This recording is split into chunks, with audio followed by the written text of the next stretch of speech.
ফুসফুস আমাদের একটা গুরুত্বপূর্ণ অর্গান, আমরা সকলেই জানি, এবং ফুসফুসকে সতেজ এবং সবল রাখার জন্য আমরা যেমন নির্দিষ্ট খাবার খেতে পারি, নির্দিষ্ট ব্যায়াম বা ফুসফুসের জন্য সেগুলো আমরা করতে পারি।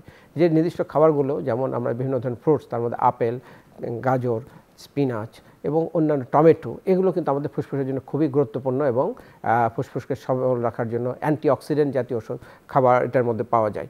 এছাড়া আমরা high protein diet, low carbohydrate diet, এগুলো আমাদের ফুসফুসকে সবল সতেজ রাখতে পারে। পাশাপাশি আমরা নির্দিষ্ট ব্যায়াম, বিশেষ করে কিছু অসুখ আছে যেমন সিওপিডি পেশেন্ট, তাদের জন্য তো ব্যায়াম অপরিহার্য। যাদের ইন্টারস্টিশিয়াল লাং ডিজিজ আছে তাদের ক্ষেত্রেও নির্দিষ্ট ফুসফুসে ব্যায়াম অপরিহার্য, এবং যে কোনো মানুষই যারা ফুসফুসকে সতেজ রাখতে চায় তারা এই ব্যায়ামগুলো কিন্তু করতে পারে। আমরা যদি প্রাণায়াম বলি, যদি নির্দিষ্ট কিছু না, সেটা আমরা দীর্ঘ শ্বাস নিব, যেটা আমরা একটা নির্দিষ্ট ভঙ্গিতে বসে, এমন আমি যেভাবে আছে রেখেও যদি আমরা নাক দিয়ে লম্বা একটা নিঃশ্বাস নিলাম,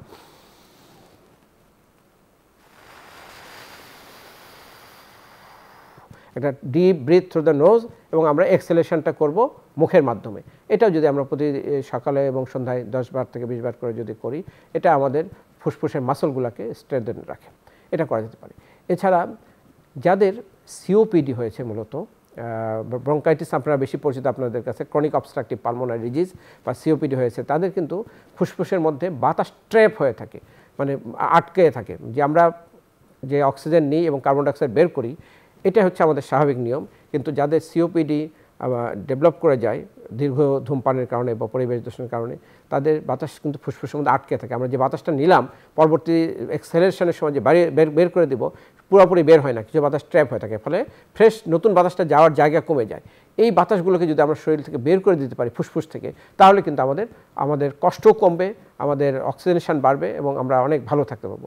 এটার জন্য আমরা সাধারণত 2 থেকে 3 ধরনের এক্সারসাইজ দিয়ে থাকি। একটা নাম হলো আমাদের, যেটা হলো pursed lip breathing, pursed throat breathing বা পার্স স্লিপ ব্রিদিং, যেটা আমরা যেমন আমাদের মেয়েদের যে পার্স থাকে, সে পার্স একটা চেন টানলে দুটো লেগে যায়, আবার খুলে দিলে আলাদা হয়ে যায়, সেই রকম একটা এখান থেকে নামটা আসছে পার্স স্লিপ ব্রিদিং। আমরা যে 2টা ঠোঁট আছে, এই ঠোঁটের মধ্য দিয়ে আমি যদি বাতাসটাকে খুব স্লোলি বা প্রেশারাইজডভাবে ছাড়ি, তাহলে দেখা যায় যে আমাদের ফুসফুসের ভেতরে আমাদের যে অ্যালভেওলা এবং অ্যালভেওলার ডাক্টগুলো, যেটা আমরা যখন দমটা ছেড়ে দিই তখন কলাপস হয়ে যায় বা ক্লোজ হয়ে যায়, সেখানে একটা প্রেশার ক্রিয়েট করে ওপেন রাখে, ফলে ভিতরে বাতাসটা সহজে বের হয়ে যায়। এটা হচ্ছে একটা, যে সেটার ধরনটা কেমন হবে, আমরা যদি ঠোঁট দুটাকে ছোট করে এবং খুব প্রেশারাইজভাবে আমরা দম ছাড়ি,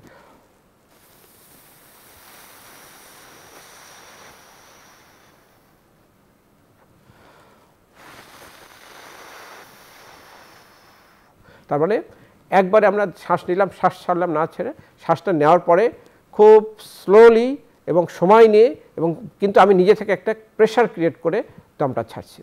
এইটাকে বলে পার্স স্লিপ ব্রিদিং। এই পার্স স্লিপ ব্রিদিংয়ের সাথে আমরা আরেকটা ব্রিদিংটাকে অ্যাড করি এনহ্যান্সমেন্ট করার জন্য, সেটা বলে কোস্টাল ব্রিদিং। এটাকে আরও অধিক মাত্রায় করে, সেটা কোস্টাল ব্রিদিংটা হলো হাত দুটোকে যদি আমরা এখানে রাখি এবং এই 4টা আঙ্গুল সামনে, এবং যেটা থামটা একটু পেছনের দিকে থাকলো, আমরা 2 কেস বরাবর এখানে প্রেস করলাম। এরপরে আমরা যখন বাতাসটা ছাড়বো, এবং একটা পর্যায়ে আমি হাতে চাপ দিতে থাকবো। প্রথমে আমি যেমন মুখ দিয়ে বাতাসটা ছাড়ছি, শেষের দিকে যে চাপ দিতে থাকবো, তাহলে আরও বেশি পরিমাণ বাতাসগুলো, আমাদের ট্র্যাপড বাতাসগুলো বের হয়ে আসবে। সেটা দেখুন,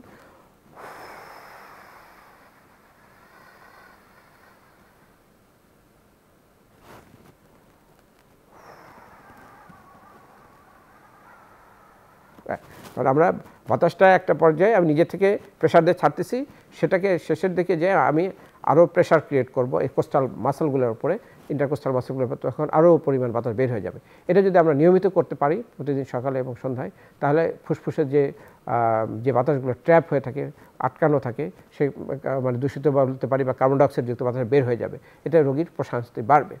এছাড়া আরও আছে যেমন ডায়াফ্রামেটিক ব্রিথিং। ডায়াফ্রামেটিক ব্রিথিং এই সিওপিডি পেশেন্টদের জন্য হয়। সেখানে হাতটাকে পেটের উপরে রাখতে হয়, রেখে আমাদের ওই আমরা একইভাবে যখন ছাড়বো তখন এখানে একটা প্রেশার ক্রিয়েট করতে হয়, সেটা ডায়াফ্রামটাকে উপরে ওঠানোর চেষ্টা করে এবং সেটাও অধিক পরিমাণ বাতাসটাকে বের করে দেয়।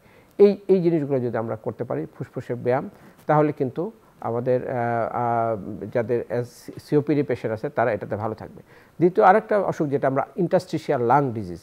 ইন্টারস্টিশিয়াল লাং ডিজিজটা কিন্তু লাংসটা স্টিফ হয়ে যায়, মূলত মানে শক্ত হয়ে যায়। আমরা জানি যে ফুসফুসটা হচ্ছে আমাদের একটা স্পঞ্জি অর্গান, মৌচাকের যেটা যদি দেখে থাকেন ঠিক ওই রকম অনেক প্রকোষ্ঠ থাকে, কুঠুরি থাকে, সেটার মধ্যে বাতাস থাকে এবং বাতাস আসে, বাতাস বের হয়ে যায়। কিন্তু যাদের ইন্টারস্টিশিয়াল লাং ডিজিজ ডেভেলপ করে, আপনারা তো জানেন আমরা গত 3 বছর পৃথিবীতে, সারা পৃথিবীতে করোনা বা কোভিড যে অসুখটা গিয়েছে, এই কোভিডের পরবর্তীতে অনেক মানুষের লাং এরকম স্টিফ হয়ে গেছে এবং তাদের অনেকেই হয়তো পরবর্তীতে আর স্বাভাবিক জীবনে ফিরে আসতে পারে না, অনেকে লাং ট্রান্সপ্লান্ট করতে হয়েছে সারা পৃথিবীতে।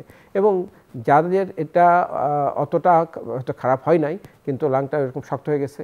এছাড়াও অনেকগুলো অসুখ আছে, যেমন ইন্টারস্টিশিয়াল লাং ডিজিজ, যেটা ফাইব্রোজিং অ্যালভোলাইটিস, যেটা আননোন কারণে হয়ে থাকে, বা ইন্ডাস্ট্রিয়াল এক্সপোজারের, ধুলাবালি এক্সপোজারের কারণে লাংটা স্টিফ হয়ে থাকে। তাদের ফুসফুসটা যদি আমরা অ্যাক্টিভ করতে চাই যতটুকু সম্ভব, সেটার জন্য আমরা একটা ব্রিদিং এক্সারসাইজ দিই, যেটা আমরা 3 বল, যেটা হলো ইনসেন্টিভ স্পাইরোমিটার। আপনারা অনেকে দেখে থাকবেন যেখানে স্পেসিফিক্যালি 3টা বল 3টা টিউবের মধ্যে ঢোকানো আছে এবং একটা পাইপের মাধ্যমে আমরা ফু দিয়ে বলটাকে আমরা উপরে উঠানো করা হয়। একটা হলো এক্সপিরেশনের মাধ্যমে, আবার উল্টাটাও করা যায় ইন্সপিরেশনের মাধ্যমে।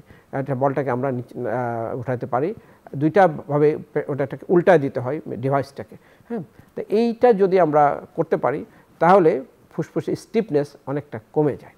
তো এইরকম যেহেতু আমাদের ফুসফুস একটা ডাইনামিক অর্গান, যে অর্গানটাকে আমরা অ্যাক্টিভ রাখতে চাই, এটার ভিতরে এটা শ্বাসনালী এবং শ্বাসযন্ত্র দুটোকে আমরা সচল রাখতে চাই, তাহলে এই যে এক্সারসাইজগুলো আমরা দেখালাম, এই এক্সারসাইজগুলো আমরা আমাদের পেশেন্টের ক্ষেত্রে বা আমাদের নিজের জীবনে আমরা যাদের প্রয়োজন এটা করতে পারি। তবে বেটার হচ্ছে আপনারা একজন চিকিৎসকের পরামর্শ নিয়ে তারপরে এটা করা। অনেক ক্ষেত্রে হয়তো আমরা রোগীরা এটা বুঝতে পারবেন না যে তার ক্ষেত্রে কোনটা প্রযোজ্য।